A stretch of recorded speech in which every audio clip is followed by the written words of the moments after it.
जय हिंद दोस्तों। हम लोग पढ़ लेते हैं रेशियो एंड प्रपोर्शन। तो रेशियो एंड प्रपोर्शन में हम लोग 30 क्वेश्चन कर चुके ना, 30 क्वेश्चन कर चुके। बाकी क्वेश्चन आगे हम लोग करते हैं, ठीक है। अगला जो क्वेश्चन कह रहा है 31 कि ए और बी का अनुपात 4:5 है। ए और बी का अनुपात 4:5 है। ए और बी का अनुपात कितना है? 4:5 है। और उनके वर्गों का अंतर कितना है? 81। यानी कि ये कह रहा है कि ए स्क्वायर माइनस बी स्क्वायर कितना दे रखा है? 81। ठीक है, तो ए का मान कितना होगा? हमसे पूछा ए का मान कितना होगा। हम ये बात कह सकते हैं कि ए का मान कुछ भी होगा, 4 का मल्टीपल होगा। और 4 का मल्टीपल होगा तो 45 नहीं हो सकता और 15 नहीं हो सकता। पक्का नहीं हो सकता, ठीक है। अगर या तो 45 भी नहीं हो सकता और 15 भी नहीं हो सकता। अगर इसका मान 36 है तो 4 अगर 36 को डिनोट करता है, 4 नेम 36 तो 5 नेम 45, कितना करेगा? 45। अब सोचो 36 का स्क्वायर 45 का स्क्वायर के बीच का अंतर क्या सी होगा? बहुत होगा, बहुत होगा। होगा नहीं होगा? होगा या नहीं होगा? क्योंकि 36 का स्क्वायर होता है 1296, इसका होता है 2025। अंतर बहुत है या नहीं है? अंतर बहुत ज़्यादा है। तो आप बताओ, देखो ये दोनों ऑप्शन इसलिए कट गया कि 4 के मल्टीपल नहीं है, ये ऑप्शन इसलिए कट गया कि बहुत ज़्यादा है। तो कौन सा ऑप्शन सही है? 12। लेकिन ऐसे हम दूसरी तरीके से करेंगे। देखिए, हमसे पूछा था कि दो संख्याओं का अनुपात 4:5 है और उनके वर्गों का अंतर कितना है? 81। तो ए का मान बताइए। ए का मान कुछ भी होगा, 4 का मल्टीपल होना चाहिए। ये अब 12 वाले चेक करो। अगर ये 12 को डिनोट करता है तो ये 15 को डिनोट करता है। 12 का स्क्वायर 15 का स्क्वायर 225। क्या इनके बीच का अंतर 81 है? क्या सॉल्व करना पड़ा? क्या कोई गलती होगी? नहीं होगी। गलती तब होती है जब कुछ करते हैं हम। कैलकुलेशन की नहीं तो गलती होगी नहीं। फिलहाल बेसिक तरीका क्या होना चाहिए? ए का मान है 4 यूनिट, ए का मान है 4 और बी का मान है 5 यूनिट। तो 4 यूनिट मतलब 16 यूनिट स्क्वायर, ठीक है, माइनस 25 यूनिट स्क्वायर। और इस बात का ध्यान रखना कि माइनस प्लस से कोई फर्क नहीं पड़ता, माइनस प्लस से कोई फर्क नहीं पड़ता। इन्होंने ये कहा इन दोनों के बीच का अंतर, इन दोनों के बीच का। ये नहीं कहा है कि ए में से बी घटाओ, ये नहीं कहा है कि ए में से बी घटाओ। हम क्यों घटाएं ए में से बी? हम बी में से घटा देंगे अगर ऐसा है, क्योंकि उन्होंने अंतर पूछा है। उन्होंने ये पूछा है कि दोनों के बीच का अंतर कितना है, ये नहीं पूछा है कि ए में से बी घटाओ। तो हम बी माइनस ए भी तो कर सकते हैं। बराबर in B square minus A square कितना होना चाहिए? 81। ये किसने कहा है? क्वेश्चन ने कहा है। बी की वैल्यू कितनी है? 5 यूनिट। तो कितना हो जाएगा? 25 यूनिट स्क्वायर माइनस ए की वैल्यू कितनी है? 4 यूनिट, मतलब 16 यूनिट स्क्वायर बराबर 81। 25 में से 16 गए, 9 यूनिट स्क्वायर बराबर 81। अब यहां से करूंगा तो यूनिट स्क्वायर बराबर 9 आ जाएगा। तो यूनिट बराबर कितना आ जाएगा? 3 आ जाएगा। हमसे पूछा ए का मान, ए का मान कितना था? 4 यूनिट। तो 4 यूनिट का मान 3 और 4 तियां, ये है बर्बादी। समझ में आया? क्वेश्चन तो हम कर सकते थे ना, जब हमने साफ साफ दिख रहा था कि ए और बी का अनुपात 4:5 है और इनके वर्गों का अंतर 81 है। तो क्यों ना ऑप्शन से देखा जाए, और ऑप्शन से देख लेते तो आपके 4-5 सेकंड बच जाते, और 4-5 सेकंड बचाना ही बहुत बड़ा बात है। बढ़ो नेक्स्ट। तो आप दोनों अप्रोच को समझो, आपको लिख के भी आना चाहिए और आपको ऑप्शन से भी करना आना चाहिए। ऐसा नहीं कि बेसिक से नाता तोड़ दो, हर क्वेश्चन ऐसे नहीं टूटेगा, लेकिन इतने टूट जाएंगे कि आपका सिलेक्शन करा देंगे। अगला क्वेश्चन कह रहा है एक मिश्रण में स्पिरिट और पानी का अनुपात 3:2 है। स्पिरिट और वाटर का अनुपात कितना है? 3:2 है। यदि इसमें पानी की तुलना में 3 लीटर अधिक स्पिरिट हो। बताओ पानी कितना है? 2 यूनिट, और स्पिरिट कितना है? तो स्पिरिट आपके हिसाब से 1 यूनिट ज़्यादा है और क्वेश्चन के हिसाब से 3 लीटर ज़्यादा है। आपसे पूछा है तो मिश्रण में स्पिरिट की मात्रा कितनी होगी? तो भैया स्पिरिट की मात्रा 3 यूनिट है। स्पिरिट की मात्रा कितनी है? 3, और यूनिट का मान कितना है? 3, और 3 तियां कितना आ जाएगा? 9। क्या इस सवाल को ऐसे करते? नहीं। आप इस सवाल को ये सोच सकते थे कि अगर आपसे स्पिरिट की मात्रा पूछी है तो स्पिरिट कुछ भी होगा, 3 का मल्टीपल होगा। और 3 का मल्टीपल कौन सा है? चेक कर लो। 3 का मल्टीपल कौन सा है? 9 है और 12 है। मतलब आप दो ऑप्शन को तो रिमूव कर सकते थे, उनको भी चेक करने का तरीका होता है ना। तो थोड़ा सा हटो इधर से साइड में, कैमरे की आ रही है, चलो कोई बात नहीं। क्लियर हुआ कि स्पिरिट की मात्रा और उसकी मात्रा। मैं इसको भी चेक कराऊं? अगर देखो, अगर 12 होते तो 12 कैसे काटेंगे? देखो नीचे करो, उसमें आ रहा है कैमरे में? चलो मेरी बात को ध्यान से सुनो। आपके ऑप्शन 2 बच रहे थे, 9 और बच रहे थे। अगर ये 3 12 को डिनोट कर रहा है तो 3 चौक 12, तो 2 चौक 8 को डिनोट करेगा नहीं करेगा? इनके बीच का अंतर तो 4 हो गया, लेकिन आपको इनके बीच का अंतर कितना चाहिए? 3। दोनों तरीके से आना चाहिए सवाल। क्लियर हुआ? नेक्स्ट,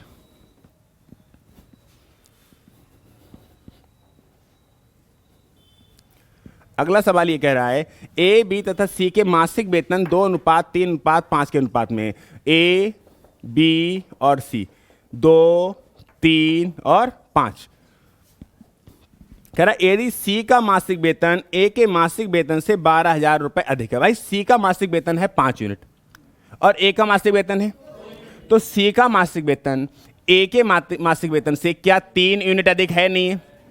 लेकिन ये आपके हिसाब से 3 यूनिट अधिक है, लेकिन क्वेश्चन के हिसाब से कितना है? 12,000। तो अगर मैं 1 यूनिट का मान निकालूंगा तो कितना आ जाएगा? 4,000। तो 1 यूनिट का मान कितना आ जाएगा? 4,000। तो हमसे पूछा है कि बी का वार्षिक वेतन कितना होगा? बी का वार्षिक वेतन कितना होगा? भाई साहब ये तो मासिक है ना, ये तो मासिक है, तो बी का जो मंथली निकलेगा वो है 3 यूनिट। कितना है? 3 यूनिट। और 3 यूनिट की वैल्यू 12,000 आ जाएगी, ऑलरेडी थी, तो उसको निकालने की आवश्यकता नहीं। डरो निकाल लो। 3 यूनिट की वैल्यू कितनी थी? 12,000। लेकिन ये मंथली है, ये कैसी है? मंथली। लेकिन आपसे कौन सी पूछी है? ईयरली पूछी है। तो अगर मंथली को ईयरली में कन्वर्ट करना है तो ये 12,000 महीना है। 12,000 तो सालाना कितना कमाते होगे? 12 से गुणा कर लो। 12 में 144। सही है, एक जीरो कम रहेगा। क्लियर हुआ? कोई दिक्कत? सही है। नेक्स्ट, अगला सवाल देखो भाई क्या कह रहा है। कह रहा है यदि ए, बी और सी की वार्षिक आय, ए, बी और सी की वार्षिक आय 1:3:7 के अनुपात में है। ए, बी और सी की मासिक वार्षिक आय ईयरली है, तो ये समझना पड़ेगा। कभी ईयरली दे सकता है, मंथली भी दे सकता है, क्वार्टरली भी दे सकता है, हाफ ईयरली भी दे सकता है। ठीक है, ए, बी और सी की ये ईयरली है। कौन सी है? ईयरली है। ठीक है, जो मासिक वार्षिक आय है वो किस अनुपात में? 1:3:7। 1:3:7 के अनुपात में है। और ए तथा सी की कुल वार्षिक आय कितनी है? 8 लाख। ए और सी की जोड़ दो जाए तो ए की कितनी है? 1 और सी की कितनी है? 7। तो दोनों की जोड़ दो 8।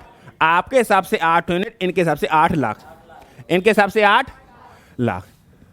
8 लाख में 5 जीरो होते हैं, और मैं हमेशा कहता हूं कि जीरो गिनने की आवश्यकता नहीं होती। आप नंबर पे काम करो, 0 पॉइंट डेसिमल पे काम करने की आवश्यकता नहीं है, क्योंकि जो ऑप्शन होते हैं उनमें इस बात का कोई फर्क नहीं पड़ता है।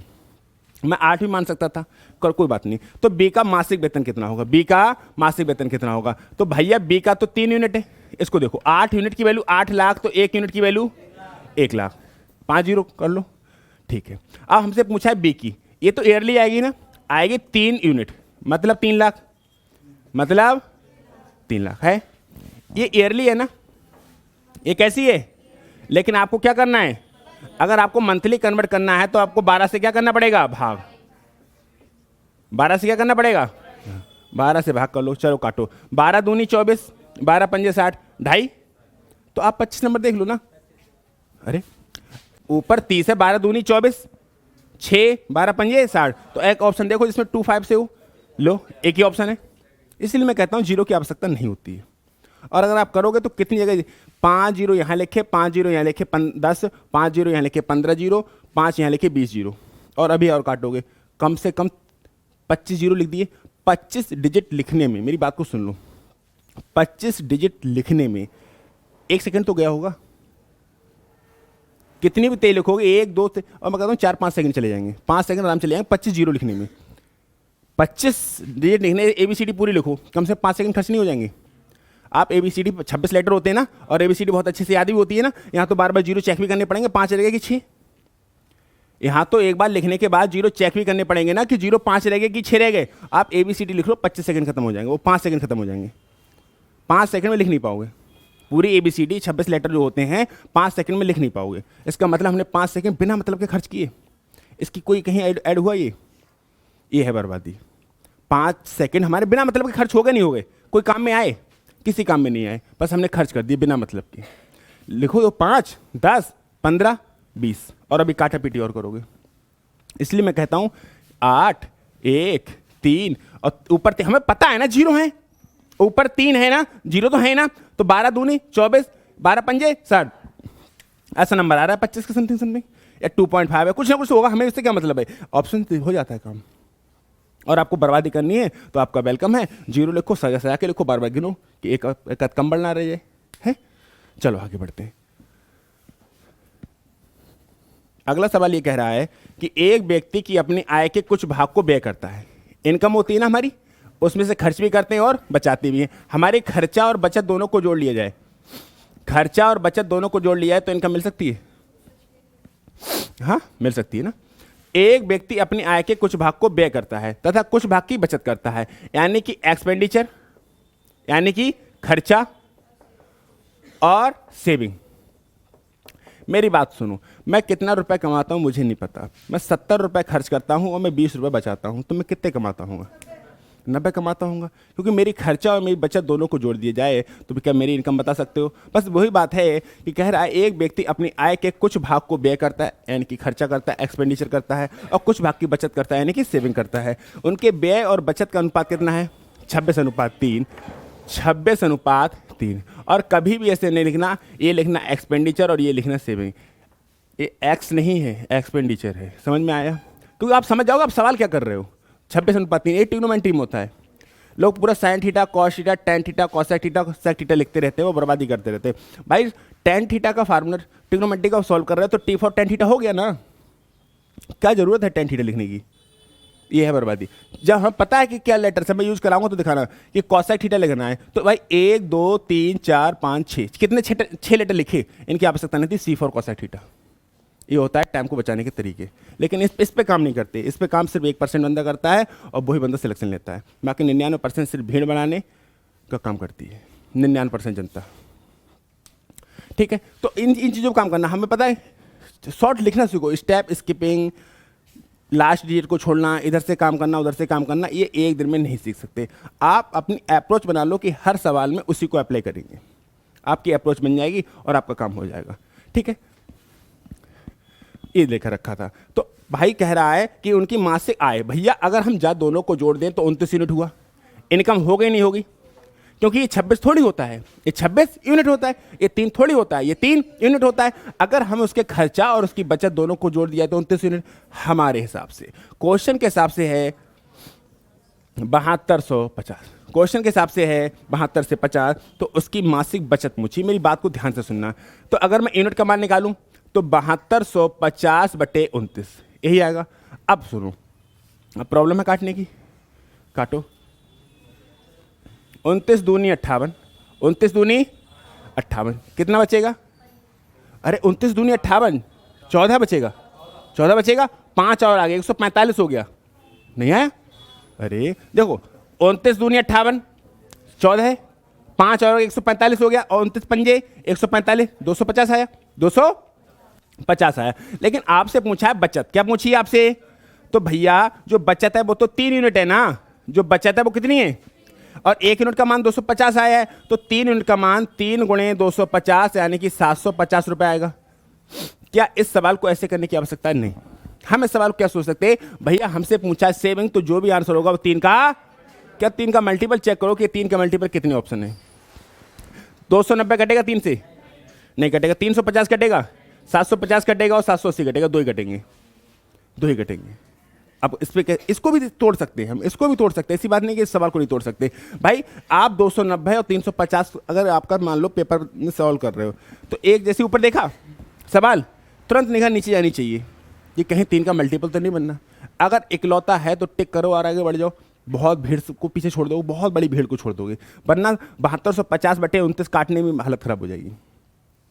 टिपिकल है, थोड़ा सा नंबर और बड़े हो जाते तो और दिक्कत हो जाती। ठीक है, मैं ये कह रहा कि अगर चलो 7800 है, अगर मान लो 7800 है, अब मैं इसको थोड़ा सा पेज को खाली करो आप। ये तो हमने सॉल्व कर लिया पूरा कि भैया एक्सपेंडिचर और सेविंग का रेशियो दे रखा था, इन दोनों की इनकम दे रखी थी 7250, हमने जोड़ा कि खर्चा और बचत दोनों को जोड़ दिया तो 29 यूनिट। अब यूनिट का मान 7250/29 आ गया, यूनिट का मान निकाला तो 250 आ गया। उन्होंने कहा भाई सेविंग बताओ, तो सेविंग है हमारी 3 यूनिट, और उनको काउंट ये आ गया। ठीक है, कोई दिक्कत? अब मैं ये कह रहा कि आप कह रहे हैं भैया कि 2 ऑप्शन आ गए, 750 और 700, ये आपके रिमूव नहीं हो रहे, क्योंकि 8 और 7 15 ये भी 3 से घटता है, और 26 नहीं 78 करता नहीं करता है, और 25 नहीं 75 भी करता है। अब ये बात समझ में नहीं आ रही कि भैया इसको कैसे सॉल्व करो। मैं बता रहा हूँ कि सॉल्व कर सकते हैं आप। कैसे?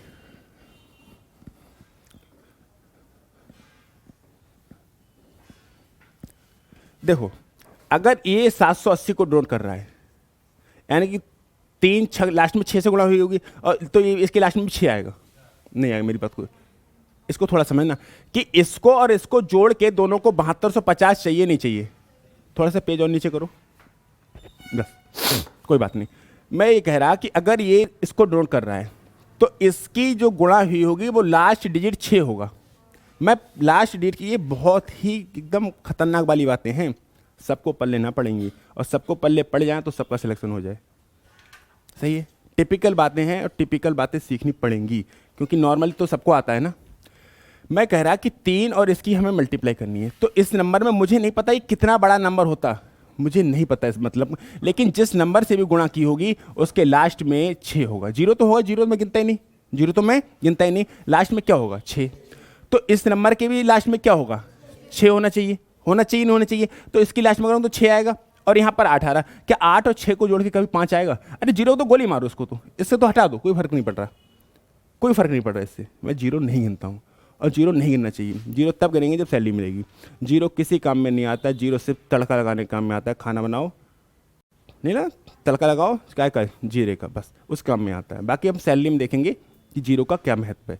एक से 0 और बढ़ जाए, एक 0 और बढ़ जाए, लेकिन सवालों में 0 का कोई महत्व नहीं, क्योंकि ऑप्शन दे रखे होते हैं। अगर ऑप्शन ना दे रखे हों तो 0 का बहुत बड़ा महत्व है, लेकिन जिस एग्जाम की तैयारी हम कर रहे हैं उसमें ऑप्शन दे रखे हैं, तो ऑप्शन का हेल्प लेना बहुत ज़रूरी है। कोई भी चीज़ आपके पास है और आपने उस चीज़ की सहायता नहीं ली, काम में नहीं लिया, तो आप गलत है तो उसका यूज करो। अब मेरी बात को ध्यान से सुनना कि इसमें इस नंबर की गुणा हुई होगी, तो मुझे नहीं पता 3 से 78 हुआ होगा, तो मैं इसको देख रहा हूँ सिर्फ लास्ट वाले डिजिट को 8, मैं कुछ नहीं देख रहा, मैं लास्ट वाला 8 देख रहा कि 3 की 6 से गुणा होगी तभी 8 आता है। तो यहाँ पे 6 से गुणा हुई है, तो यहाँ से भी 6 से गुणा हुई होगी, क्योंकि रेशियो में तो समान नंबर से गुणा होती है। तो 6 छंग 36, तो यहाँ तो 6 और 8 जोड़ के कभी 5 नहीं आ सकता, तो 78 वाला गलत हो जाएगा, ये वाला सही हो जाएगा।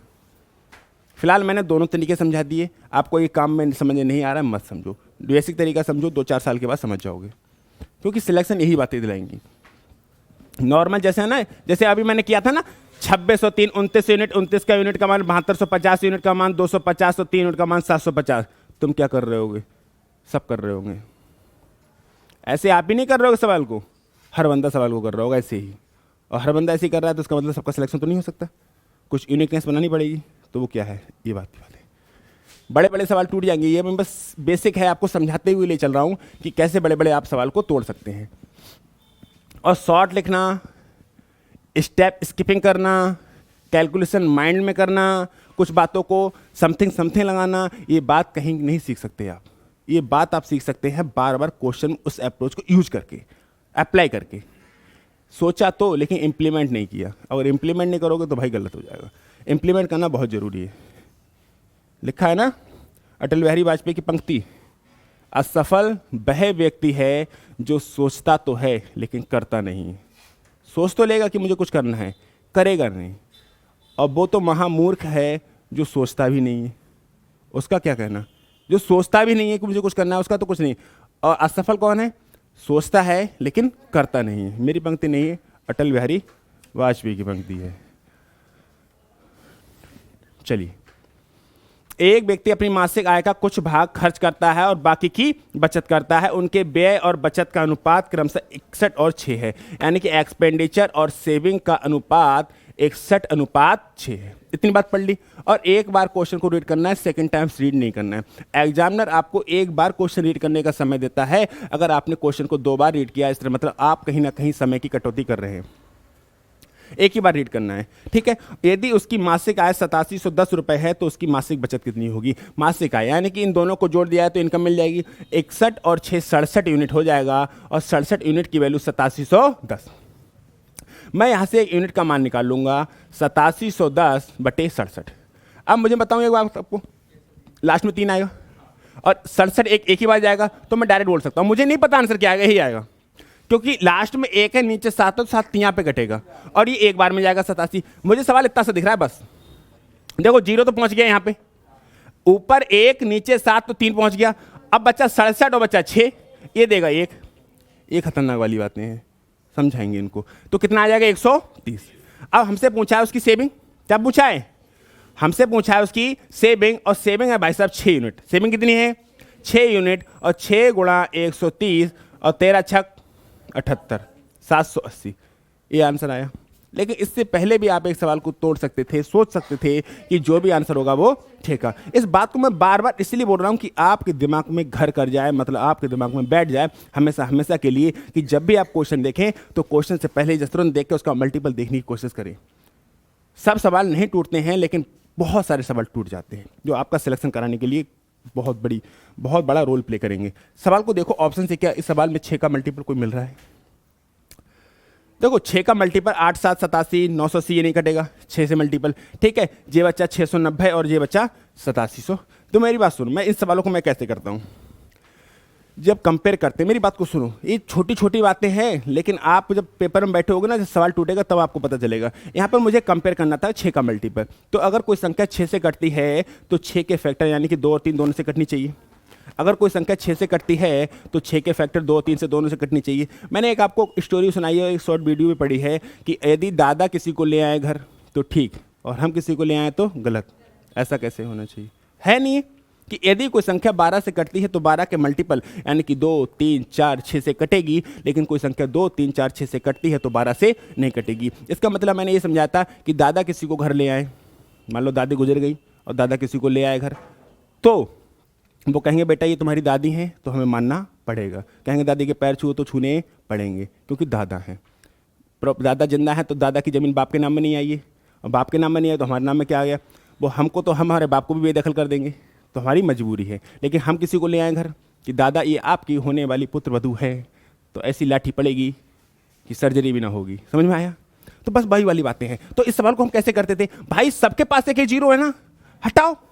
अब देखो ना 6 का मल्टीपल, अब देखो ना 6 का मल्टीपल, 6 का मल्टीपल का मतलब 2 और 3, ये संख्या क्या 2 से कटेगी 87, ये 3 से नहीं कटेगी 98, 69 2 से नहीं कटेगी, तो इस ऑप्शन का करेक्ट होना इसकी मजबूरी है। समझ में आया? कोई दिक्कत, कोई आपत्ति? चलें आगे। फिलहाल मैंने दोनों तरीके कराए हैं आपको, मैंने कोई शॉर्टकट आपको नहीं बताया, मैं दोनों तरीके लेके चल रहा हूं आपको, है ना। अगला सवाल जो क्या कह रहा है कि 177 रुपए को 1/2 अनुपात 2/3 अनुपात 4/5 के अनुपात में विभाजित किया गया है। तो 1/2 अनुपात 2/3 अनुपात 4/5। तो ऐसे सवालों को सॉल्व करने के लिए क्या करते हैं, हम ये करते हैं कि नीचे वाला नंबर कट जाए, यानी कि नीचे वाला नंबर जो हट जाए, तो कुछ ना कुछ ऐसे नंबर से गुणा करो कि 3 5 और 2 से कट जाए। कौन नंबर? 30। अगर मैं 30 से, क्योंकि रेशियो में गुणा या भाग करना अलाउ होता है, अगर मैं 30 से मल्टीप्लाई कर दूंगा 1/2 गुणे 30, 2/3 गुणे 30, 4/5 गुणा 30, सही है। 2 से काटेंगे तो 3 से काटेंगे 10, कितना आ जाएगा 20, और 5 से 6 6 चौक 24, ये नंबर आएगा। तो इसको और काट सकते हैं? इसको और नहीं काट सकते, क्योंकि ये नंबर 2 से कट जाएगा, ये 2 से कट जाएगा, 2 से नहीं कटेगा, ये 3 से कट जाएगा, ये 3 से कटेगा, तो ये 3 से नहीं कटेगा, नहीं कटेगा। अब कह रहा है 177 रुपए को इस रेशियो में आटा है ना, तो इनको जोड़ो, तो 15 और 10 35 और 54 59। अरे 15 और 10 35, 35 54 59, कितना हो गया? इन सबको जोड़ा जाए तो कितना आया? 59 यूनिट। इन सबको जोड़ा जाए तो कितना आया? 59 यूनिट। और क्वेश्चन कह रहा है 177, क्वेश्चन कह रहा है 177, तो 59 यूनिट की वैल्यू अगर 177 है तो यूनिट का मान 3 आया, यूनिट का मान 3 आया। हम इस सवाल को कैसे करते हैं? देखो ऊपर 7 नीचे 9 तो लास्ट में 3, अब 17 को भाग 59 से दे नहीं सकते, बात खत्म होती है, सही है। यूनिट का मान 3, तो पता है दूसरा वाला भाग क्या है, तो हमसे सेकंड वाला भाग पूछा है ना, तो सेकंड वाला जो 20 यूनिट है, फर्स्ट पहला वाला कितना है 15, सेकंड कितना है 20, और थर्ड कितना है 24। हमसे सेकंड पूछा है ना, तो हम 20 यूनिट की वैल्यू निकालेंगे, तो 20 गुणा 3, और 20 3 क्या हो जाता है? ये सवाल क्या आ जाएगा आंसर? कोनो दिक्कत? क्लियर हुआ? चलिए नेक्स्ट। देखो यहां से देखो 20 का मल्टीपल, यहां से देखो 20 का मल्टीपल। अरे आंसर तो यहां से आ गया था ना 20 आपको, तो 20 का मल्टीपल एक ही तो है 60। अगला सवाल क्या कह रहा है कि राम और रहीम की ऊंचाई का अनुपात 7:8 है। राम और रहीम की आयु का जो अनुपात है वो 7:8 है। कोई दिक्कत है? ठीक है। यदि रहीम की ऊंचाई 66 इंच हो, रहीम की ऊंचाई 8 इंच है, आपके हिसाब से कितनी है? 8 इंच। आपके हिसाब से 8 इंच है, लेकिन क्वेश्चन के हिसाब से 66, क्वेश्चन के हिसाब से 66 है। तो राम की ऊंचाई क्या है ये पूछा है ना आपसे। कोई दिक्कत नहीं है, आप अगर 1 यूनिट का मान निकालेंगे तो 66/8 आएगा, आएगा नहीं आएगा। और आपसे पूछिए राम की ऊंचाई, किसकी ऊंचाई? तो राम की ऊंचाई कुछ भी होगी वो 7 यूनिट होगी, होगी नहीं होगी? तो इसको मैं गुणा कर लूँ, 7 गुणे यूनिट का मान है 66/8, यही तो सॉल्व करना है। करते हैं सॉल्व। तो देखो इसको अगर आप ऐसे सॉल्व करोगे तो समय लगेगा, आप ऑप्शन से कर लो। देखो कैसे करो, 66 से कम होगी तो ये तो हो जाएगा। लेकिन अब बताऊँ, मैं आपको एक चीज़ समझाऊँ, बहुत ध्यान से, बहुत ध्यान से मैं बता रहा हूँ। अगर आप इसको पेज को खाली करो, देखो मैं ऑप्शन लिखता हूँ पहले। एक जो पहला ऑप्शन लिखा है आपका 57.57 है, एक 67 है, एक 75 है और एक 47 है। मैं इन छोटे छोटे पे बात नहीं करता, छोटी छोटी बातों में उलझे रह जाओगे तो उलझ के रह जाओगे। बड़ा टारगेट होना चाहिए, बड़ी स्ट्रेटजी होनी चाहिए। मैं ये कह रहा कि भाई सवाल ये रहा, और इन दोनों को सॉल्व करके आपका आंसर आ जाएगा, नो डाउट। इनमें से कोई ना कोई समथिंग समथिंग है ना पॉइंट में लगा हुआ, मैंने इस पॉइंट वाला नहीं लिखा। तो आप क्या करें कि इसको काटे पीटे, लेकिन मैं नहीं काटूंगा। पता है मैं क्या करूंगा? बता रहा हूं। देखो ये नंबर है 7/8। क्या नंबर है? मैं क्या करूंगा, मैं 7/8 गुणे 66 कर सकता हूं इसे। ये नंबर 1 से थोड़ा सा कम है, क्योंकि ये नंबर आएगा 8 नेम 72, 9 से थोड़ा सा कम। अरे 8 पॉइंट समथिंग 9 क्या आएगा? 8 नेम 72, क्योंकि ऊपर तो 7 है ना, 0.7 आ जाएगा, 0.9 आ जाएगा। इसको भाग करेंगे इंटू 66। अब सोचो कि 66 की गुणा 1 से करते तो 66 आता, 66 की गुणा 1 से करते तो, लेकिन 66 की गुणा 1 से कम कर रहे हैं तो 66 से कम आएगा। यानी कि 67 वाला और 75 वाला गए, कट जाएंगे नहीं कट जाएंगे? भाई सॉल्व नहीं करना, मर जाओगे, बता रहा हूं मैं। खतरनाक गला काट प्रतियोगिता है कि आप ये मत सोचो कि इसको बैठ के सॉल्व करके और आंसर लगा लेंगे। दिमाग लगाओ। जो दिमाग जब हमारा यूज होता है ना तो ज़्यादा समय थोड़ी लगता है। जैसे अगर गाड़ी चला रहे हैं हम, तो अगर कोई सामने से एकदम आ जाए तो एक्सीलेटर ढीला हो जाता है, छूट जाता है, ब्रेक भी दबता है, क्लच भी दबता है, पैर के भी दबते हैं, और उसके बाद भी अगर गाड़ी गिर रही है तो पूरा शरीर का बैलेंस ऐसे करता है, बचाने की कोशिश करता है, नहीं करता है। सामने से गाड़ी चला रहा है, कोई कुत्ता आ जाए एकदम, तो अगर वो इधर को भाग रहा है या कोई कुछ भी आ जाए तो सोच के देखो ये काम कितनी तेजी से होता है, बहुत तेजी से होता है, लेकिन हमें पता नहीं चलता। आप सोचो, अब कोई एक्सीडेंट, जैसे मैं आपको सिखाऊं कि जब एक्सीडेंट होने वाला हो, आपके सामने कोई आ जाए तो ब्रेक दबाना, क्लच को छोड़ना, ठीक, क्लच को पकड़ना और रेस को छोड़ देना कि रेस मत खींच देना और पकड़ के, ठीक है, और पैर वाला भी ब्रेक दबाना, गियर भी निकालना, निकालते हैं, यानी सब कुछ चलता है पूरा शरीर। इस हाथ में हमारा एक्सीलेटर होता है, उसको छोड़ते हैं, ब्रेक को खींचते हैं, क्लच को भी दबाते हैं, ठीक है, और साथ में पैर वाले ब्रेक दबाते हैं और गियर भी निकालते हैं। और इसके बाद भी पूरा हमारी बॉडी का जो बैलेंस होता है ना, वो ऐसे करके आता है साइड में, आता है नहीं आता है? स्टेप बाय स्टेप क्यों नहीं किया? एकदम हुआ या नहीं हुआ? जब चाय उफनती होती है ना तो एक हाथ से अपना फ्राई पैन उठाते होते हैं और एक हाथ से गैस को बंद करते हैं। एक एक करके क्यों नहीं कर रहे? ऐसा ही होता है। अगर आप ये सोच के बैठ जाएं, जिसमें आपको सिखाने लगूं कि भाई ऐसा ऐसा होगा, तो कहोगे पगला है, मर जाएंगे, स्वर्ग पहुंच जाएंगे, स्वर्ग नरक पहुंचेंगे, स्वर्ग कौन पहुंच रहा है? अब कि अगर इतना मैं बता दूं कि सामने से कोई आता हो तो आपको क्या क्या करना है, तो सोचोगे जौ दवा में, फिर जौ दवा में, फिर जौ दवा में, फिर जौ दवा में। भैया सब एक साथ दब जाओ। बात सही है गलत है? लेकिन अगर किसी को ऐसे बताओगे तो कहेगा अरे नहीं, बहुत समय लगेगा, तब तक तो ठूक जाएंगे। नहीं ठूकोगे, और कहाँ ठूकते हैं? और ऊपर मुंह से भी निकलती है अरे मर गए, कुछ ना कुछ निकलती है ना, बस यही बात। ये आपको ऑप्शन डायरेक्ट दिखेगा, आप देखोगे अरे अच्छा 8 से कम, 66 से थोड़ा कम, 67 हटा, 75 हटा, अरे नेक सा कम है तो इतना थोड़ी पहुंच जाएगा, 47 57 टिक करो, आगे बढ़ो। मरना है तो योर वेलकम, मरो। क्लियर हुआ नहीं हुआ कि 7/8 है, 1 होता, अगर यहां पर 8/8 होता तो 1 होता, तो 66 गुणा 1 से होती तो 1 आता, 66 आता ना। लेकिन ये नंबर है 1 से कम, 1 से, तो 66 से थोड़ा कम आएगा, तो 67 वाला ऑप्शन और 75 तो नहीं हो सकता ना, या तो 57 होगा या 47 बहुत नीचे पहुंच रहा, 47 बहुत नीचे पहुंच रहा, तो कौन सा आंसर? 57। कहानी खत्म हो जाती है। और देख लो, देखो इसका आंसर आ रहा है लगभग 0.9। अरे अगर आप 7/8 कर रहे हो और ये 66 है, कितना है, तो ये लगभग 0.9 आ रहा है। इसको 6 तो मान सकते हो, 6 में 54, तब भी तो 54 से ज्यादा आ रहा। 47 तो तब भी नहीं पहुंचेगा। क्लियर हुआ? इन बातों को जब तक समझोगे नहीं, सिलेक्शन होगा नहीं। आगे बढ़ो। स्पीड ही मायने करती है। अगला सवाल कह रहा है 1:2:3:4 के अनुपात में 4 संख्याएं हैं, उन संख्याओं का योग कितना है? 16। तो पहली और चौथी का योग कितना होगा? मुझे नहीं पता, 5 का मल्टीपल होगा। थोड़ी देर के लिए कर सकते हैं, अभी समझा रहे हैं आपको। लेकिन एक चीज का ध्यान रखना, एक चीज का ध्यान रखना, वो क्या है कि 4 और 3 7 और 2 9 और 1 10। 4 और 3 7 और 2 क्या हो गया? 4 और 3 7 और 9 और 1 10। 10 यूनिट। 10 यूनिट की वैल्यू कितनी है? 16। 10 यूनिट की वैल्यू कितनी है? तो 1 यूनिट का मान 1.6 आया। 1 यूनिट का मान कितना आया? 1। तो हमसे पूछा पहली और चौथी का योग, पहली और चौथी का योग यानी कि 5 यूनिट का मान। किसका? 5 यूनिट का मान। तो 5 गुणे 1.6 और 16 पंजी 80, मतलब कितना आ जाएगा? 8। क्लियर हुआ? क्लियर हुआ नहीं हुआ? कि भैया हमसे पूछा था कि इन चारों का योग कितना है? 16। तो हमने इन चारों को जोड़ा तो आया 10 यूनिट। 10 यूनिट का मान 16, तो यूनिट का मान 1.6। हमसे पूछा है कि पहली और चौथी का योग बताइए, तो पहली और चौथी का योग 5 यूनिट है, यानी कि 5 गुणे 1.6 यानी कितना है? 8। क्लियर हुआ? ठीक है। तो मल्टीपल देखने ऐसा नहीं है कि आंखें बंद करके चेक करने लगे, होशियारी से।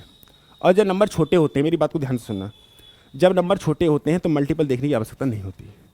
मल्टीपल देखने की आवश्यकता होती है जहाँ नंबर बड़े होते हैं, क्योंकि नंबर छोटे होते 4 3 12 क्या ट्रिक से करोगे?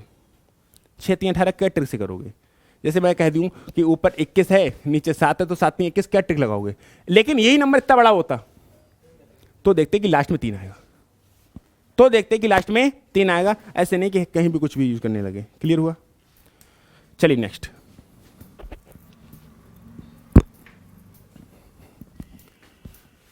ये सवाल क्या कह रहा है, इसको देखो। दो संख्याओं का अनुपात 3:8 के अनुपात में है और उनका अंतर कितना है? 115। तो दोनों संख्याओं में छोटी संख्या क्या है, ये पूछिए। देखो कोई बात नहीं, दो संख्याओं में 3:8 का अनुपात है, यानी कि पहली संख्या और दूसरी संख्या को मैं ए और बी कह लूं। इनका जो अनुपात है वो है 3:8। इनका जो अनुपात है वो है 3:8। 3:8 है और उनका अंतर 115 है। मेरी बात को सुनो कि अगर मैं इन दोनों का अंतर देखूंगा तो 5 है। अगर मैं इन दोनों का अंतर देखूंगा तो 5 है, लेकिन क्वेश्चन के हिसाब से 115 है। तो अगर मैं यूनिट का मान निकालूंगा तो 5 दूनी 10 और 5 दिया 15, कितना आ जाएगा? 23। तो पूछा दोनों संख्याओं में से छोटी संख्या क्या है, तो दोनों संख्याओं में से छोटी संख्या तो ए वाली है। कितनी है? 3 यूनिट। तो 3 गुणा 23 और 23 दिया 69, आंसर आ जाएगा। क्या हम 69 को ऑप्शन से देख सकते थे एक बार?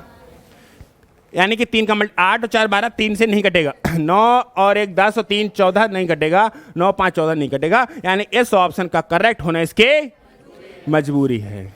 और दूसरे की मजबूरी बनाओगे तभी तुम सफल हो पाओगे। जैसे हम तुमसे कहें मनोज बाबू कि मनोज हमारे ये काम कर दो, तो आपके मन होगा तो कर देंगे और आपका मन नहीं होगा तो। और अगर हमें तुम्हारी कोई मजबूरी पता है, कोई ऐसी बात पता है कि अगर हम तुम्हारे घर पे कह दें तो बहुत अच्छे से पीटे जाओगे, तो हम एक ही बात कहेंगे, मत करो। अभी कर रहे तुम्हारे बाप को फ़ोन, अरे भैया मैं मजाक कर रहा था, जो कहूँगा वो करोगे। ब्लैकमेल यही तो होता है। ब्लैकमेल करने का मतलब उसकी मजबूरी पता होना। ब्लैकमेल करने का मतलब उसकी मजबूरी। मैं आपसे नॉर्मल कहूँ कि ये काम कर दो, चलो कोचिंग में झाड़ू लगाओ, तुम्हारा मन होगा लगा दोगे, नहीं मन होगा नहीं लगाओगे। लेकिन मैं एक बात कह दूँ, ना लगा रहे हो, अभी तुम्हारे बाप को फ़ोन कर रहा हूँ, पोछा भी लगाओगे? नहीं लगाओगे। तो बस मजबूरी पता होनी चाहिए। और गणित की मजबूरी जब तुमको पता होगी, भाई हमें इंसानों की मजबूरी पता करने में बहुत हालत ख़राब हो जाती है, ये तो पूरा गणित है। तो गणित की मजबूरी पता मजाक में हो जाएगी क्या? बहुत मेहनत करनी पड़ेगी, और जब मेहनत करोगे, मजबूरी आपको पता होंगी, तो आप सफल हो जाओगे। सही है? तो आप आंसर देख सकते थे कि 3 का मल्टीपल होगा, क्योंकि आपसे पूछा छोटी संख्या क्या होगी, तो छोटी संख्या जो भी होगी वो 3 का मल्टीपल होगी, और 3 का मल्टीपल 1 है कौन? 69, 69। चलो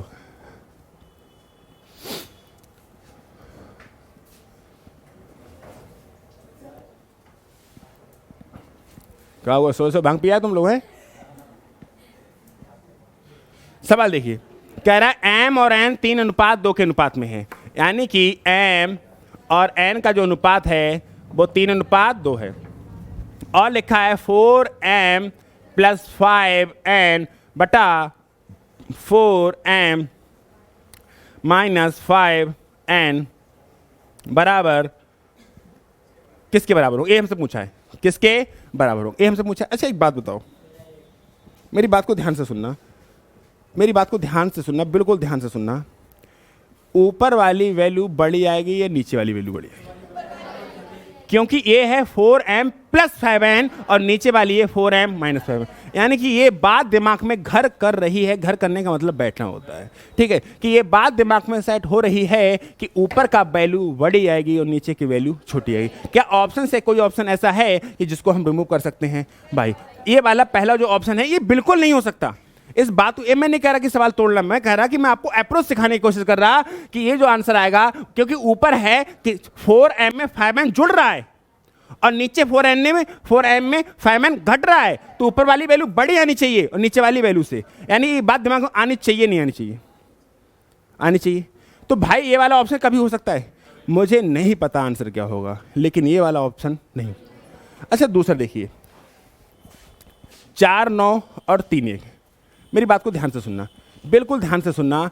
अगर मैं कह रहा कि, मैं एक बार रख के दिखाऊं तुमको, वैल्यू रखना तो कुछ बड़ी बात है नहीं। m की जगह कितना रख देना है? 3, तो 4 × 3 + 5 × 2, नीचे क्या आएगा? 4 × 3 - 5 × 2, तो 4 3 12 और 5 दूनी 10, कितना हो जाएगा? 22, और 4 3 12 और 5 दूनी 10, कितना हो जाएगा? 2। यही तो आएगा। तो 12 में से 2 कितना बचेगा? 11/1। क्या बचा? 11 और 1। ये वाला ऑप्शन है, ठीक है। अब मैं आपको ये वाला ऑप्शन रिमूव करके दिखाऊं, ये दोनों, ये तो 11 भी आएगा। आप एक बात बताओ बहुत ध्यान से, अगर m और n का मान बराबर होता, m और n की वैल्यू कैसी होती? अगर m और n की वैल्यू बराबर होती तो 4 और 5 9, 4 में से 5 गया तो मतलब माइनस का आ रहा है। या एक काम और कर सकते हैं आप, जब ऐसे सवाल फंस जाएं, ऐसे सवाल फंस जाएं तो आप एक काम और कर सकते हैं कि एक ऑप्शन तो कट गया, तो 2 में से एक ही चीज़ को सॉल्व कर लो। 2 में से एक ही चीज़ को सॉल्व कर लो, मतलब या तो नीचे की वैल्यू सॉल्व कर लो या ऊपर की वैल्यू सॉल्व कर लो, या तो नीचे की वैल्यू सॉल्व कर लो या ऊपर की वैल्यू सॉल्व कर लो। मैं बता रहा हूँ, मैं चीज़ें सिखा रहा हूँ, मैं ये नहीं कह रहा कि सारी चीज़ें इसी सवाल में अप्लाई हो जाएंगी। ऐसे सोचे बैठोगे तो दिक्कत हो जाएगी। ये वाला मैंने ये थोड़ा कहा, अगर मैं ऐसा था तो मैं कहता भैया ये वाला मैं बताता नहीं बात, लेकिन मैं बता रहा हूँ क्योंकि ये कहीं ना कहीं अप्लाई होगी, आपके दिमाग में होगा तो ये चीज़ आ जाएगी काम में। कि आपने कहा कि ऊपर वाली वैल्यू बड़ी होनी चाहिए, ऊपर वाली वैल्यू बड़ी होनी चाहिए, तो ऊपर वाली वैल्यू बड़ी नहीं है, ये वाली 4 छोटा है, ये वाला कट गया। दूसरी बात ये सोच सकते थे कि हमको 2 इक्वेशन सॉल्व ना करके एक ही को सॉल्व कर लो। अगर मैं एक ही को सॉल्व कर लेता तो 22 मिलता, और 22 में 9 नहीं आता, 22 में कौन आता है? ये वाली बात सोच सकता था। मैं नीचे वाली चेक कर सकता था। तो ये आपके दिमाग में जब चीज़ें होंगी तभी तो अप्लाई कर पाओगे। इंप्लीमेंट तब करते हैं जब उसके बारे में कुछ पता होता है। आगे बढ़िए। अगला जो सवाल है वो क्या कह रहा है कि यदि x और y का अनुपात कितना है? 3:2। x और y का अनुपात कितना है? 3:2। ठीक है, x और y का जो अनुपात है वो 3:2 है, और हमसे पूछा है 2x² + 3y² बटा 3x² - 2y², ये पूछा है। अब बताओ ऊपर वाली वैल्यू बड़ी होगी कि नीचे वाली? कंफर्म है कि ऊपर वाली वैल्यू बड़ी होगी, यानी कि ऊपर का आंसर ज्यादा आना चाहिए। क्या सभी ऐसे ही हैं?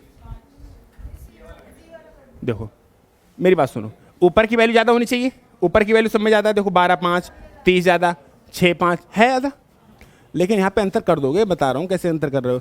ठीक है कोई बात नहीं, आप इनको सॉल्व कर लो। देखो अगर इनको सॉल्व कराऊं, एक्स की जगह कितना रखना पड़ेगा और बाई की जगह कितना रखना पड़ेगा? 2, क्योंकि x का मान 3 यूनिट है और y का मान तो 2, इसकी मल्टीप्लाई करेंगे, x की जगह 3 रखेंगे तो 9 हो जाएगा,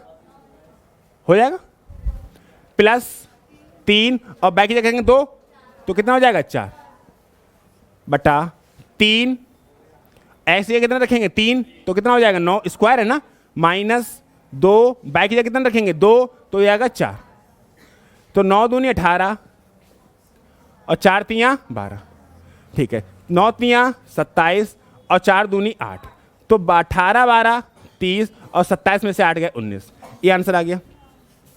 अब मैं दूसरी बात को याद करो, मैंने ये कहा था कि आप दो में से एक क्वेश्चन को सॉल्व कर लो, दो में से एक कोई क्वेश्चन को सॉल्व कर लो, क्योंकि अगर आपने दो को सॉल्व किया मतलब डबल समय लगाया।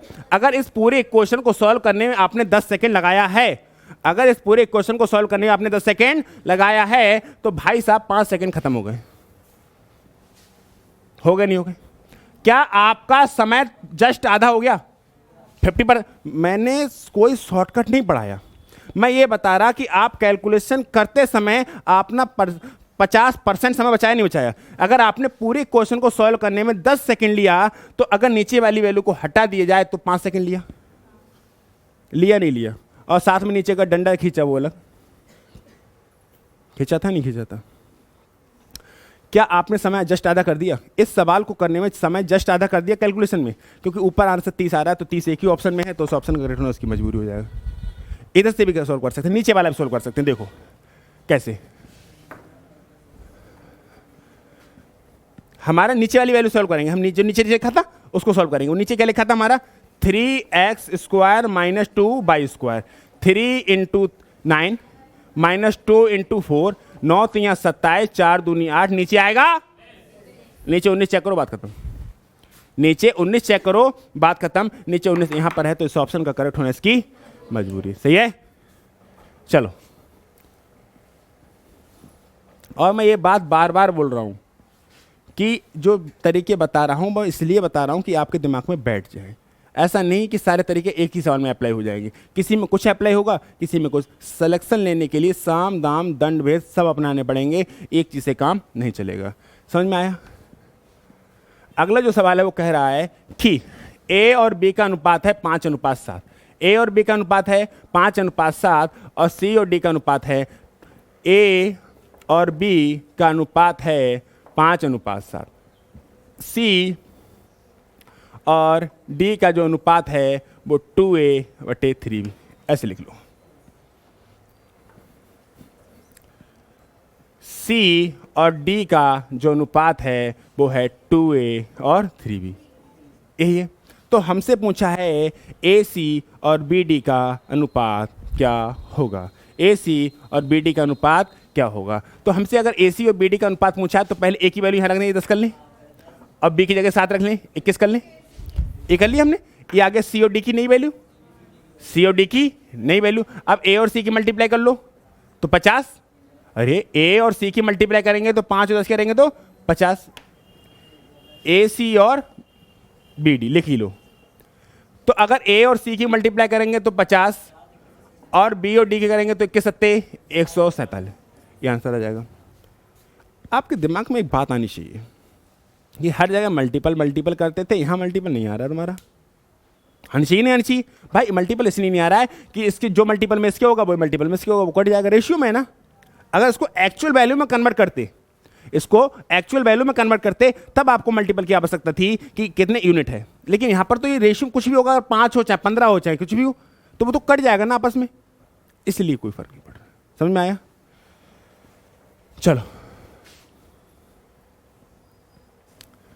अगला सवाल क्या कह रहा है कि ए और बी का अनुपात सी और डी का अनुपात ई और एफ का अनुपात 1:2 है। ठीक है, A B C D E F, इनका अनुपात कितना है? 1:2। इसका मतलब पता है क्या लिखा है? ए रेशियो बी बराबर 1:2, सी अनुपात डी अनुपात 1:2 और ई अनुपात एफ अनुपात भी 1:2, ये लिखा है। तो हम यही से समझ जाएंगे ए का भी मान कितना है? 1 यूनिट, सी का भी मान और ई का भी मान 1 यूनिट, बी का मान, डी का मान और एफ का मान 2 यूनिट। समझ सकते हैं इस बात को? ठीक है, तो इसको लिखने की आवश्यकता आपके लिए नहीं है। अब समझो, हमसे पूछा है 3a + 5c + 7e, ये लिखा है। इसका जो रेशियो बताना है, इसका जो रेशियो बताना है वो बताना है आपको 3b + 5d + 7f, इसी से बताना है। इसका रेशियो आपको इसी से बताना है। सोचो क्या ए, सी और ई तीनों की वैल्यू 1 यूनिट है? क्या ए, सी और ई तीनों की वैल्यू कितनी है? 1 यूनिट है। साथ में बी, डी, एफ की यूनिट कितनी है? तो मैं कह सकता हूं ए सी के बराबर और ई के बराबर है। ए, सी और ई बराबर बराबर हैं, ए, सी और ई बराबर बराबर हैं, और इधर से बी, डी और एफ बराबर बराबर है। तो मैं कह रहा ए, सी और ई सब बराबर बराबर हैं, तो ए और सी बराबर है, तो ये भी ए का काम करेगा और ए भी ए का काम करेगा। अरे बी, डी और एफ सब बराबर हैं, तो डी भी बी का काम करेगा और एफ भी बी का काम करेगा। करेगा नहीं करेगा? करेगा, क्योंकि इनकी सबकी वैल्यू कैसी है? बराबर बराबर। अब मैं और समझा रहा हूं, अब इनको जोड़ो।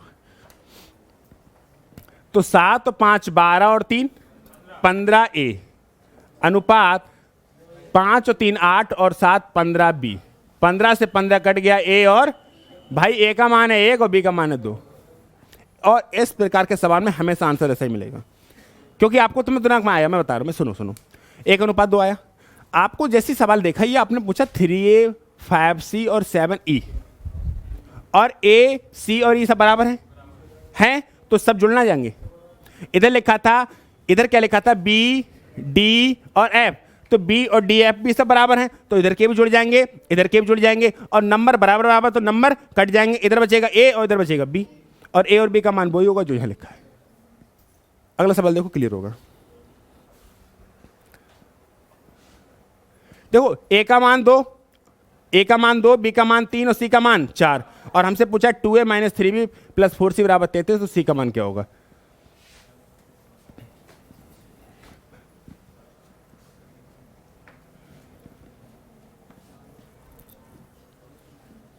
देखो a, b और c 2 अनुपात 3 अनुपात 4 कह रहा है 2a - 3b + 4c बराबर 33। a का मान है 2 यूनिट, तो 6 यूनिट हो जाएगा।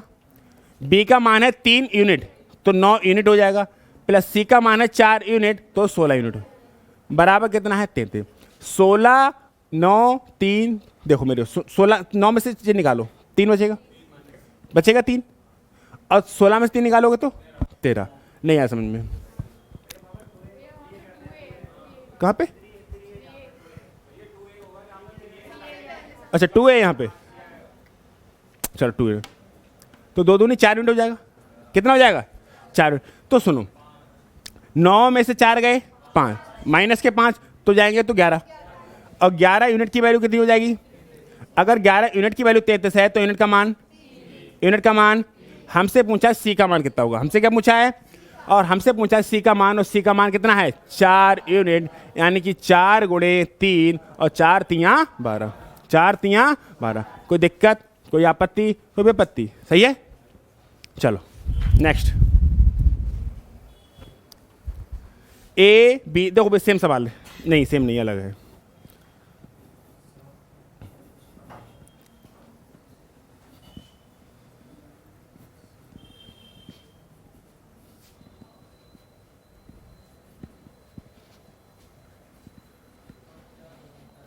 ये देखो ए, बी और सी का अनुपात है 7 अनुपात 3 अनुपात 5, यही है। हमसे पूछा है a + b + c का अनुपात 2a + b - c से, ये तो पूछा है। चलो इसकी वैल्यू रखो, a की जगह 7, b की जगह 3 और c की जगह 5। a की जगह 7 रखेंगे तो 14 हो जाएगा। अरे अगर 2a ना, a की जगह 7 रखेंगे तो 7 दूनी 14, और b की जगह कितना? 3 - 5, 7 और 3 10 और 5 15, 14 और 3 17 में से 5 गए 12, 3 पंजे 15, 3 चौक 12। आपके दिमाग में फिर से एक बात आई होगी, यहाँ भी तुमने यूनिट नहीं लिया। भाई यूनिट इसलिए नहीं लिया कि ऊपर जो यूनिट का मान आएगा वही नीचे आएगा, और यूनिट से यूनिट कट जाएगा। अरे ऐसा आया था 15 यूनिट बटे 12 यूनिट, ऐसे तो आता। लो यूनिट से यूनिट कट गया, इसलिए नहीं लिखा हमने। रेशियो में होता है तो यूनिट का कोई मतलब ही नहीं है। और अगर सवाल कभी भी, मेरी बात को ध्यान से सुनना, रेशियो का सवाल हो और रेशियो में वैल्यू दे रखी हो और आंसर भी रेशियो में पूछा है, तो आपको उसका यूनिट का मान निकालने की आवश्यकता नहीं पड़ेगी। अगर आपसे रेशियो का सवाल है और एक्चुअल वैल्यू पूछेगा, तो तो आपको यूनिट का मान निकालना पड़ेगा। ठीक है, क्लियर हो गया हमारा सवाल? चलिए, कितने हो गए? 45, 47 और 50 तक कर लो, 50 कर लो इसमें। अगला सवाल है ए बी और सी का अनुपात है 3:4:7, तो ए प्लस बी प्लस सी का अनुपात और सी का अनुपात क्या होगा? बड़ा सिंपल सवाल है। ए प्लस बी प्लस सी अपॉन सी पूछा है ना। ए की जगह 3, बी की जगह और सी की जगह 7, 4, 11 और 3 14, और सी का मान कितना है? 7। कितना आया?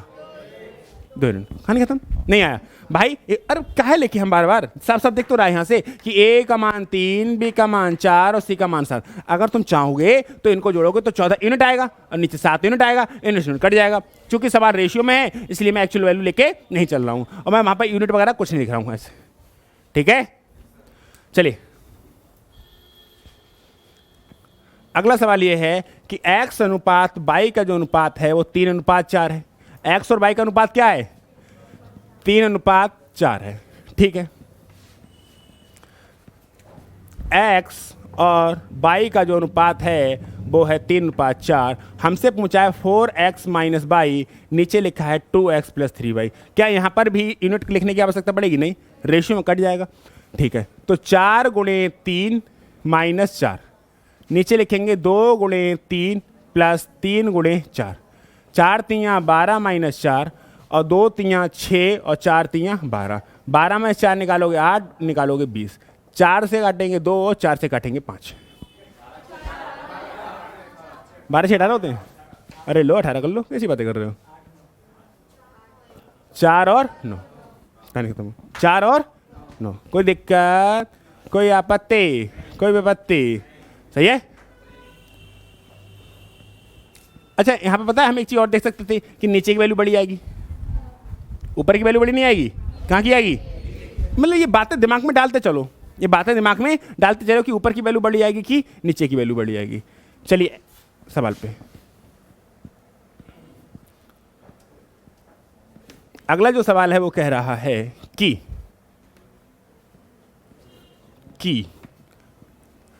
2a माइनस 5b और 3a प्लस 6b बराबर 4/7।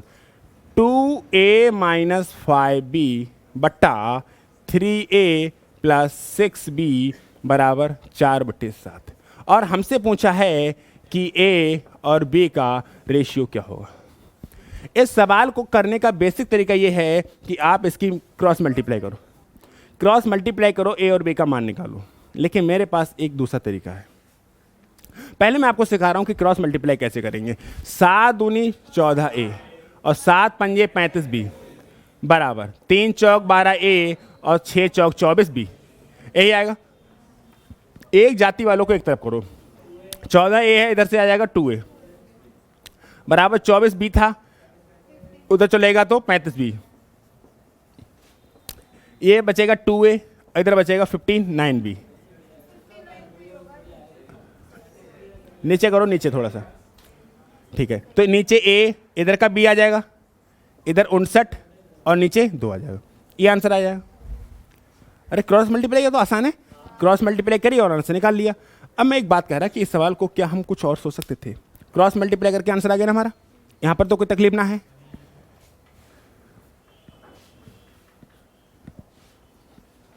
अब आगे देखो, अब ऑप्शन देखो जरा। देखो अगर मैंने मेरी बात को ध्यान से सुना, बहुत ध्यान से सुनना, ऑप्शन को मैं एक बार लिखना चाहता हूं, ऑप्शन पे काम कराना चाहता हूं, और ऑप्शन पे काम, ऑप्शन का सहारा है तो नौकरी हमारा है, कोई भी सीजीएल हमारा है, चाहे एमटीएस हमारा है, चाहे एसएससी हमारा है, लेकिन ऑप्शन का सहारा है तो, और ऑप्शन का सहारा तो है लेकिन ऑप्शन का सहारा लेना नहीं आता है, कुछ नहीं होगा। ये है 59 और 2, और एक है 36 और 21, 36 और 21। पेज को खाली करो तुम। अभी 4 ऑप्शन है, 4 ऑप्शन है, आप दिमाग लगाओ कैसे। अगर 4 ऑप्शन है, अगर मैं, मेरी बात को ध्यान से सुनना, अगर मैं इस ऑप्शन को उठा लूँ, किस ऑप्शन को उठा लूँ, तो देखो अगर मैंने इस वाले, अगर ए का मान छोटा हो गया, मेरी बात को सुनो, अगर ए का मान किसी भी कीमत पर छोटा हो गया, नीचे तो माइनस नहीं आ सकता, नीचे तो माइनस नहीं आ सकता, नीचे प्लस आएगा। लेकिन अगर ए और बी का मान बराबर भी हो जाए, ए और बी का मान बराबर भी हो जाए तब भी ऊपर माइनस आ जाएगा। अगर ए और बी का मान बराबर हो जाए, मतलब ए का भी मान 1 और बी का भी मान 1, तो माइनस का आ रहा, तो इसका मतलब ए का मान बड़ा होना चाहिए। ए का मान बड़ा होना चाहिए, तो ए का मान ये छोटा है काटो। ए का मान छोटा है, काटो, काट दिया, कोई तकलीफ तो ना है, ठीक है। अब ऑप्शन ये बचता है और ऑप्शन ये बचता है। मेरी बात को ध्यान से सुनना, मेरी बात को ध्यान से सुनना। ये जो नंबर है ना ए, बी से कितने गुना ज़्यादा होना चाहिए? अगर प्लस में वैल्यू आए तो भी, अगर बराबर भी करना है, मेरी बात को सुनो, तो ए 2.5 गुना होना चाहिए कम से कम। अगर ए 2.5 गुना हो जाए, अगर ए की वैल्यू बी से, मेरी बात को ध्यान से सुनना, ये बातें सबको पता नहीं होती, जिसको पता है वो सिलेक्शन हो गया, उसका हो गया। ए का मान, मेरी बात को फिर से ध्यान सुनना, ए का मान 2.5 गुना होना चाहिए, तभी तो वैल्यू बराबर हो सकती है, क्योंकि ए का है 2a और ये 5b। तो अगर ए में गुणा में जो ए है ना वो 2.5 गुना हो, तब कम से कम, जैसे मेरे सुनो, मेरी बात को सुनो, ए का मान 5 और बी का मान 2 हो, तब तो वैल्यू 0 हो रही है, तब तो वैल्यू, मतलब 2.5 गुने से भी ज्यादा, कम से कम 3 गुना तो होने। तो ए का मान 3 गुना होना चाहिए, नहीं होना चाहिए? ये मान इससे 3 गुना होना चाहिए, नहीं होना चाहिए? क्या ये नंबर 3 गुना है? ये तो 2 गुना भी ना है। ये तुमको जरूर लग रहा हो क्या बकवास पढ़ा रहा हूं। ये नंबर जो 36 है, 21 से क्या 2 गुना भी तो नहीं है, और हमें चाहिए कम से कम 3 गुना, कम से कम 3 गुना। तो ये भी नहीं हो सकता। इस ऑप्शन का करेक्ट होना इसके मजबूरी है। इन बातों को समझ लो, नहीं पल्ले पड़ती सबके, समझ में आया? इसलिए हमारा गलत समझ में नहीं आता लोगों को। फालतू की चीज़ें क्रॉस मल्टीप्लाई करो, अरे भैया आ गया, पेपर में ना होगा ना, नहीं याद आ जाएंगी। समझ में आ रहा है? तो चीज़ों को समझो भाई। क्या हम सवाल को बिना सॉल्व, भाई कैलकुलेशन करेंगे तो गलत होगा। खाना बनाएंगे तो कभी नमक ज़्यादा, कभी नमक कम होगा। रोटी बनाएंगे तो कभी जलेगी, कभी कच्ची रह जाएगी। मैंने आज तो रोटी बनाई नहीं तो कच्ची रही नहीं। आज तो मुझसे रोटी खाना गलत नहीं बना, क्यों? मैंने बनाया नहीं। भाई गलती उससे होती है कुछ करने का प्रयास करता है। मतलब आप अगर कैलकुलेशन करोगे तो गलती हो सकती है। कैलकुलेशन करो मत, बिना शॉर्टकट लगाओ, खतरनाक तरीके से चीज़ें सोचो, दिमाग लगाओ अपना। ये नहीं कह रहा कि कैलकुलेशन कतई मत करना, जहाँ तक बचे कोशिश हो बचना, कोशिश हो बचना। कि क्वेश्चन जब बिना कैलकुलेशन के टूट सकता है, पता है? चलो कैलकुलेशन कर भी लो, लेकिन समय तो खा जाएगा, समय तो किल होगा आपका, और समय किल नहीं करना है आपको। बढ़े आगे। ऑप्शन का यूज समझ में आया कि अब तुरंत मैं समझ सकता, मैं बताऊं, मैं पेपर बैठा होता, मैं तुरंत देखते ही कह देता कि भाई ए का मान कम से कम 3 गुना हो, क्योंकि 2.5 गुना होगा तो ऊपर 0 बन पाएगा। अरे माइनस से बचने के लिए, अगर ये नंबर तो 0 आएगा, मतलब ये नंबर कम से कम 3 गुना हो। अगर ए 3 हो तो 6 आ जाएगा, और बी 1 हो, अरे अगर ए 3 हो और बी 1 हो, तभी तो ऊपर 6 आएगा और इधर 5 आएगा, तभी तो प्लस आने की पॉसिबिलिटी है। तो पहला नंबर है, दूसरे वाले नंबर से कम 3 गुना हो, कम से कम 3 गुना हो। और भाई कम से कम 3 गुना आने के लिए तो 2 गुना भी ना है, समझो। सही है? चलो, नहीं बल्ले पड़ कोई बात नहीं, क्रॉस मल्टीप्लाई करके कराया है मैंने। चलिए अगला सवाल।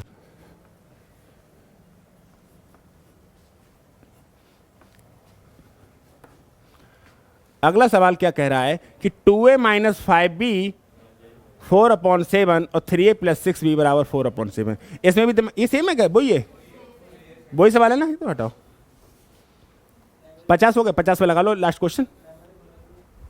चलो, a/3 b/4 और c/7, तो a plus b plus c बराबर 3। तो कुछ नहीं करना, a का मान 3 है, b का मान 4 है, c का मान 7 है। a का मान 3 है, b का मान 4 है, c का मान 7 है, और c का मान कितना है नीचे? 7। तो 4 और 3 7 और 7 14/7 क्या आ जाएगा? 2। कोई दिक्कत, कोई आपत्ति? ठीक है, मिलते हैं कल सेम टाइम सेम चैनल। स्वस्थ रहिए, मस्त रहिए, पढ़ाई करने में व्यस्त रहिए।